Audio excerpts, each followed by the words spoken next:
はい、こんにちは。MD ジャックです。愛です。耳の妖精、ミミです。はい、今回のレビューは、タンチジム、リタです。とっても可愛らしいデザインなのに、中身はすごく本格的なワイヤレスヘッドフォンなんですよ。タンチジム初のワイヤレスヘッドフォンが出たんだね。見た目の可愛らしさに騙されちゃいけない、実力派って噂を聞いてるよ。そうね。タンチジムは2015年に設立された中国のオーディオブランドです。技術と芸術の融合を掲げていて、洗練されたインダストリアルデザインが素敵ですよね。この間レビューしたフォーラもデザインも音も良かったです。ブランド名はテクノロジーやアートなど7つの頭文字に由来しているんだ。最新の DMT5 へと進化した独自ドライバー技術で広いダイナミックレンジと低歪みを両立しているよ。筐体に医療グレードの樹脂やステンレスを使うなんてこだわりがすごい。透明感のある小麦が特徴の美音系としてプロからも高く評価されているんだよね。そうだね。リタは DMT5 アーキテクチャを採用した 40mm ダイナミックドライバー搭載。ベリリウムコーティングのダイアフラムは分割振動を抑えて自然な音を引き出しているのが特徴だ。ベリリウムって高級なイメージがあります。音の解像度がとっても高そうですし、聞くのが楽しみになりますね。Amazon のリタの商品ページを見ると大体把握できちゃうんで、そちらも見てもらえるといいね。概要欄のリンクから飛んでみてね。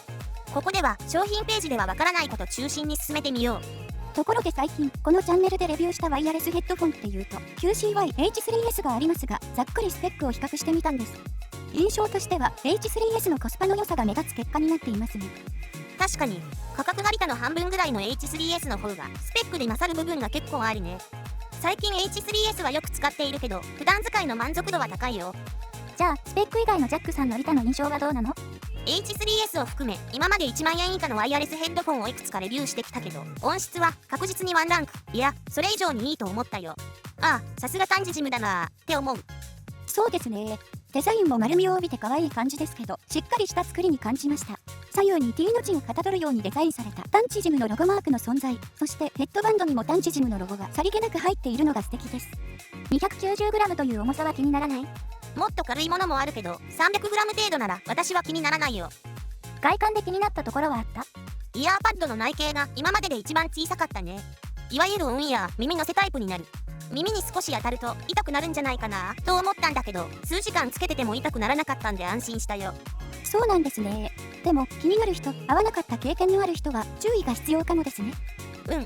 ヘッドバンドやイヤーパッドなどの消耗品は発売直後の段階では販売予定はないそうですが、今後アクセサリーとしての提供については検討、準備を進めている段階とのことでした。そうだね。リタの売れ行き次第かもしれないね。最大マイナス47デシベルの強力なハイブリッドノイキャンを搭載していますけど、効果はどうですか？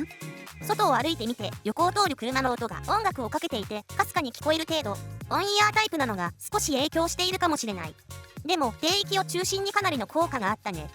外音取り込みは自然で自分の足音が装着してない時より大きめに聞こえた。測定グラフを見ながらサイン波をスピーカーから出して試してみたけど、低域から 800Hz ぐらいまでは結構効いた。ノイキャンオンオフの波形の変化はこれ。オンの方がやや音域が持ち上がって聞こえるけど EQ で調整できるから特に気にならないでしょう。あとノイキャンオンの時無音だとわずかにホワイトノイズが聞こえたけど、音楽をかけていれば全く気にならないよ。リタを使う上で欠かせないのがタンジジムアプリ。ちょっとアプリの画面を見ていこうか。はい。左の画面はリタ以外にもタンジジムの他のモデルを持ってると表示される。次がメインメニュー画面。公式プリセットを選ぶと右の画面に遷移して8種類のプリセットが選べる。好きなプリセットを選んだ後、一旦メニュー画面に戻り、そこからカスタム音質を選ぶと選んだプリセットのパラメータが表示される。波形グラフを直接触って変更するタイプじゃなく、変更したい数値をタップして数値入力する。使い勝手はあまり良くないけど細かい設定ができるね。適用ボタンで保存完了。これをたくさん保存しておくには投稿ボタンで音質コミュニティに登録する。音質コミュニティは事前にアカウント作成が必要。マイを選ぶと自分で名前つけて保存した設定が出てくる。厳選を選ぶとコミュニティ上の誰かが作った設定を選べる。流れとしてはこんな感じ。好みに近いプリセットを選んで修正していくのが良さそうですね。そうだね。8種類のプリセットがどんな変化になるのか音収録してみたので聞いてみようか。はい、そうしましょう。ボリューム上がります。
はい、プリセットの変化を聞いていただきました。プリセットデフォルトのレベルが実機でも少し小さいんですよね。それもある程度再現したつもり。